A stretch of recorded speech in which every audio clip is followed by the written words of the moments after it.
اس کے بعد جو بہت زیادہ میں اپنا سب کو کہتی ہوں کہ چلتے پھرتے آپ خاص طور پہ جمعے کے دن اور ایک ورد بنا لیں درود پاک. اور درود پاک ہے آپ درود قدیمی چلے درود ابراہیمی ایک ذرا کمپیریٹیولی ہم نماز میں پڑھتے ہیں بڑا ہے صلی اللہ علیہ وسلم. اٹس اے کمپلیٹ درود. اس کا ورد اچھا اس کے کرنے سے کمال کیا ہوتا ہے کہ آپ کو دعا کی ضرورت بھی ختم ہو جاتی ہے.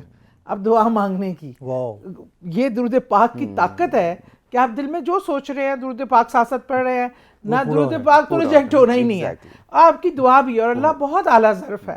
وہ یہ نہیں ہوگا کہ وہ درود سلیکٹ کر لے گا اور آپ کی دعا ریجیکٹ کر دے گا. تعداد بھی نہیں دیکھے گا کتنی دفعہ پڑھی ہے, وہ دل سے پڑھنا چاہیے. پڑھتے چلے جائیں, استغفار کثرت سے کریں کیونکہ ہم دن میں بہت بار غلطیاں چھوٹی موٹی دل آزاری ہم کرتے ہیں.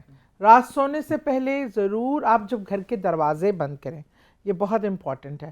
ایک تو جب آپ باہر سے گھر میں داخل ہوں رزق کے لیے بھی یہ بہت بہتر ہے, سلام کرنے کے بعد کل شریف پڑھیں, اس کی بھی بہت دروازے کھل جاتے ہیں.